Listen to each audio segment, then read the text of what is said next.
You remember a cartoon called Fire Dogs? Yeah, I'm sure you do.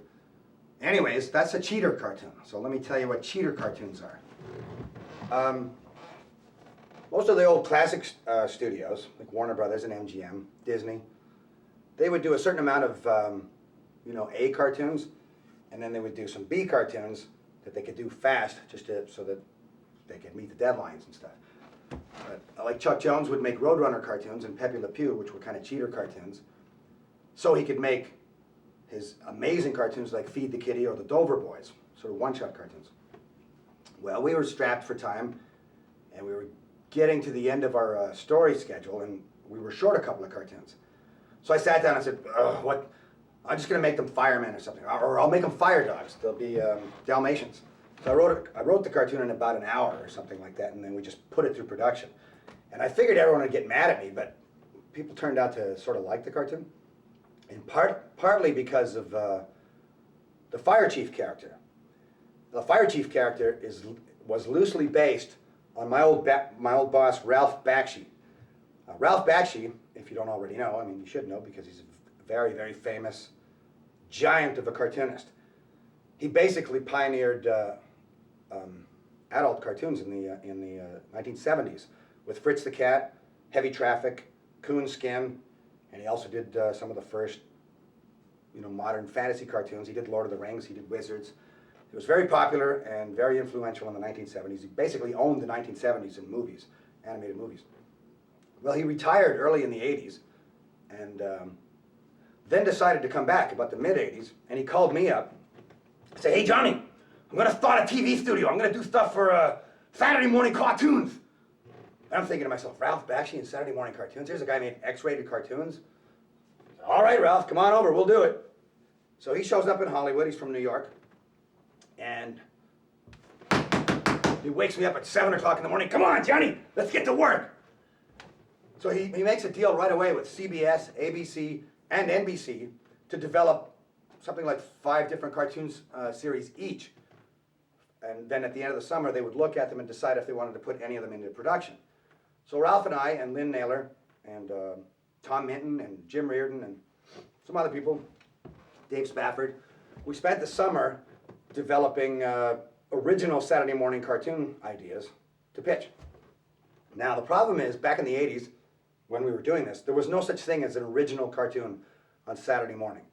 All the cartoons on Saturday morning TV were based on pre-existing properties. They called it marquee value, which meant you could do the New Adventures of Mighty Mouse, you could do the New Adventures of the Jetsons, you could do, you could do He-Man, you could do toy cartoons based on toys.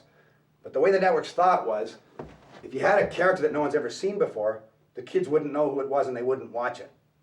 Which is crazy to me, because obviously every character is invented at some point. Bugs Bunny, had a first cartoon or something. But that's the 80s.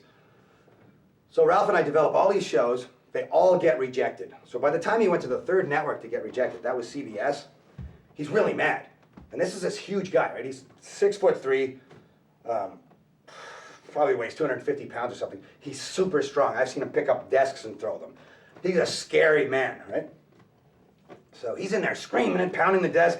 "You guys you only give us this money so that the other studios couldn't buy the cartoons from us." He's having this big fit, and they're all terrified. All the executives are like, "Please, Ralph, calm down." So Judy Price, who's the main executive, she says to Ralph, "Listen, Ralph, calm down. Honestly, here's the situation. We can't buy characters that are brand new.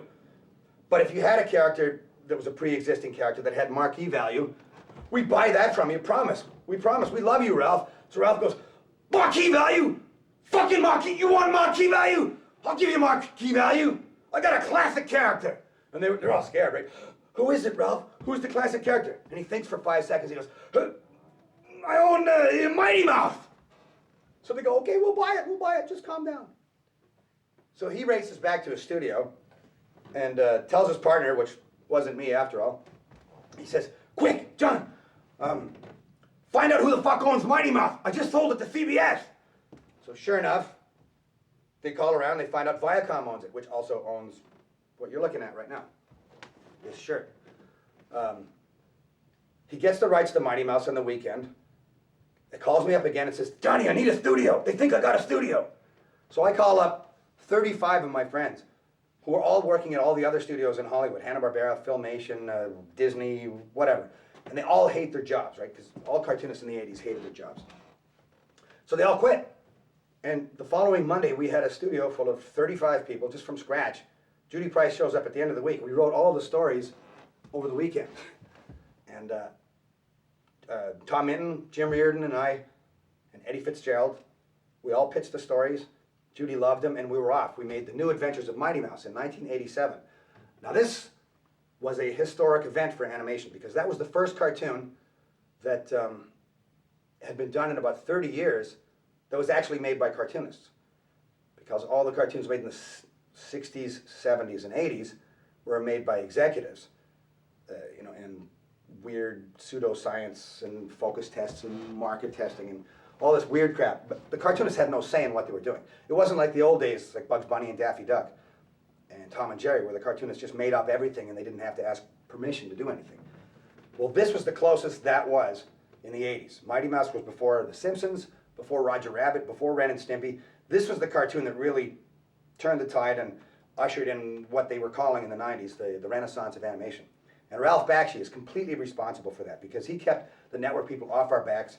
He had all these great techniques. We'd be showing the rushes on moviolas for the network executive. We'd come in and watch them to make sure that there were no dirty jokes or anything like that in it. And anytime a dirty joke or something came up, Ralph would go, so how about that ball game the other day? And the guy would turn around and they'd start talking about baseball. Meanwhile, there's what's going on in the cartoon, all this stuff. And we got away with it all. It was amazing. And a lot of the things that we did in Ren and Stimpy, I experimented with on Mighty Mouse. The domestic squabbles that Ren and Stimpy always have. There was a cartoon in Mighty Mouse called The Ice Goose Cometh, written by Tom Minton and I. And they had a scene in there where Gandy Goose lives with Mighty Mouse. And it's very reminiscent of Ren and Stimpy. In fact, if you watch any of those old New Adventures of Mighty Mouse cartoons, you'll see Ren and Stimpy stuff. You'll see not only Ren and Stimpy, but Tiny Toons and Roger Rabbit and tons of things that came later. That was the cartoon that just kind of started it all. Anyways, Ralph Bakshi, I'll get back to him here. He's such an amazing character. He's more of a cartoon than the best cartoon characters ever. He's wackier than Bugs Bunny or Daffy Duck or Ren or Stimpy. So I based this Fire Chief on him. And that cartoon, the original Fire Dogs, was really popular. I had tons of fan mail about it saying, make a sequel, make a sequel. So back in 91 or 2, I wrote a sequel called Fire Dogs 2. Pretty clever, huh? And this time I decided I was going to make Ralph, the real Ralph, be the Fire Chief. Instead of loosely being based on him, it would really be Ralph Bakshi. So when we finally made the cartoon about 3 years ago, I called Ralph up and said, hey Ralph, you know that Fire Dogs cartoon? And that was his favorite. He loved the Fire Chief. So I said, well, how'd you like to be the Fire Chief? Fucking right from there, Johnny, let's go. So Ralph came down, we recorded him, and he was great. So the new Fire Dogs is actually, now here's the weird part, we didn't write anything in the new Fire Dogs. It's a documentary. This is all culled from real life. These are experiences that I had with Ralph. So just Ren and Stimpy are me in the cartoon, and the Fire Chief is Ralph in his real life. These are absolutely factual. It's rotoscoped, this cartoon. So anyway, it's also very gross. So if you don't like poo jokes and stuff, you better not watch it. Maybe you should go and watch the dirty cartoon, watch Naked Beach Frenzy or something.